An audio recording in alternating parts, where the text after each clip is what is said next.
उत्तर प्रदेश की विधानसभा का 4 दिवसीय मानसून सत्र आज से शुरू हो गया है और 2027 के विधानसभा चुनाव से पहले इसे प्रदेश की राजनीति का सबसे अहम और निर्णायक सत्र माना जा रहा।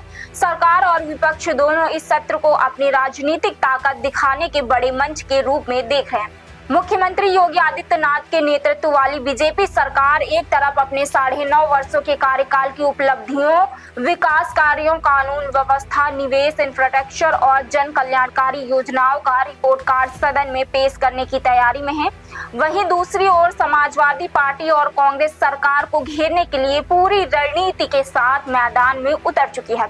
विपक्ष ने पेपर लीक, राम मंदिर में कथित चढ़ावा चोरी, बेरोजगारी, महंगाई, किसानों की समस्याएं, बिजली संकट, सरकारी स्कूलों के विलय, शिक्षकों ने खाली पद, छात्र आंदोलनों और कानून व्यवस्था जैसे कई मुद्दों पर सरकार से जवाब मांगने की तैयारी की है। ऐसे में सदन के भीतर सत्ता और विपक्ष के बीच तीखी बहस, आरोप प्रत्यारोप और जोरदार हंगामे के आसार दिख रहे हैं। मानसून सत्र के मैदान में सरकार वित्तीय वर्ष 2026-27 के लिए अनुपूरक बजट पेश करेगी। इसके अलावा पिछले सत्र के बाद जारी किए गए 9 अध्यादेशों के स्थान पर उनके प्रतिस्थानी विधायकों सहित कई नए विधायकों को भी सदन में पारित कराने का प्रयास किया जाएगा। सरकार विभिन्न विभागों की CAG रिपोर्ट भी सदन में पटल पर रखेगी। साथ ही संभल में 24 नवंबर 2024 को शाही जामा मस्जिद सर्वेक्षण के दौरान हुई हिंसा की जांच के लिए गठित न्यायिक आयोग की रिपोर्ट भी सदन में पेश की जाएगी, जिस पर राजनीतिक बहस तेज होने की संभावना है। माना जा रहा है कि सरकार इस मुद्दे के जरिए विपक्ष को घेरने की कोशिश करेगी, जबकि विपक्ष सरकार की कार्यशैली और प्रशासनिक फैसलों पर सवाल उठाएगा। समाजवादी पार्टी ने पहले ही साफ कर दिया है कि वह राम मंदिर में कथित चढ़ावा चोरी के मामले, प्रतियोगी परीक्षाओं में लगातार सामने आए पेपर लीक, युवाओं में बढ़ती बेरोजगारी, किसानों को खाद और बिजली की समस्या, महंगाई और शिक्षा व्यवस्था जैसे मुद्दों को प्रमुखता से उठाएगी।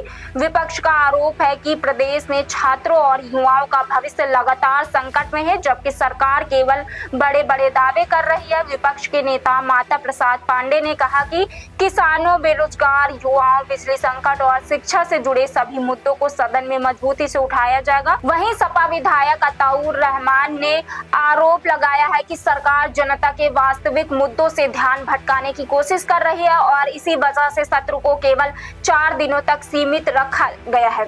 सपा प्रमुख अखिलेश यादव ने भी सत्र शुरू होने से पहले योगी सरकार पर कई गंभीर आरोप लगाए हैं। उन्होंने दावा किया है कि प्रदेश में हजारों सरकारी स्कूलों का विलय कर उन्हें बंद कर दिया गया है, लाखों विद्यार्थियों का नामांकन घटा है और शिक्षकों के हजारों पद आज भी खाली पड़े हैं। उन्होंने ये भी आरोप लगाया है कि प्रदेश में कई प्रतियोगी परीक्षाओं के पेपर लीक हुए, जिससे लाखों युवाओं का भविष्य प्रभावित हुआ। अखिलेश यादव ने सरकारी स्कूलों में बिजली, शौचालय, पेयजल और कंप्यूटर जैसी बुनियादी सुविधाओं की कमी का मुद्दा भी उठाया और कहा कि सरकार शिक्षा व्यवस्था को मजबूत करने के बजाय उसे कमजोर कर रही है। उनका कहना है कि समाजवादी पार्टी सदन के भीतर इन सभी मुद्दों पर सरकार से जवाब मांगेगी और जनता के हितों से जुड़े सवालों को मजबूती से उठाएगी। दूसरी ओर बीजेपी का कहना है कि योगी सरकार ने कानून व्यवस्था, शिक्षा, निवेश, सड़क, एक्सप्रेसवे, स्वास्थ्य और विकास के क्षेत्र में ऐतिहासिक काम किए हैं।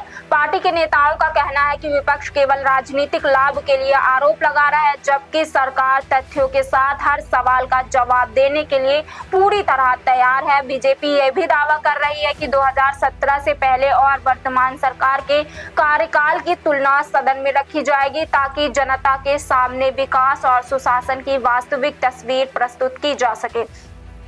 कुल मिलाकर उत्तर प्रदेश विधानसभा का यह मानसून सत्र केवल विधायी कार्यवाही तक सीमित नहीं रहेगा, बल्कि 2027 के विधानसभा चुनाव से पहले सत्ता और विपक्ष के बीच राजनीतिक रणनीति मुद्दों की लड़ाई और जन समर्थन हासिल करने का बड़ा मंच साबित हो सकता है। आने वाले 4 दिनों में सदन के भीतर पेपर लीक, राम मंदिर चढ़ावा, शिक्षा, किसानों, बेरोजगारी, महंगाई, कानून व्यवस्था और विकास जैसे मुद्दों पर जोरदार बहस होने की संभावना है। ऐसे में सभी की नजरें इस बात पर रहेंगी कि सरकार अपने दावों को किस तरह पेश करती है और विपक्ष किस तरह इन मुद्दों को लेकर सरकार को कटघरे में खड़ा करने की कोशिश करता है। फिलहाल इस खबर में इतना ही। आप देख रहे हैं इंडिया 24x7 लाइव टीवी और मैं हूं आपके साथ प्रियंका सोनकर।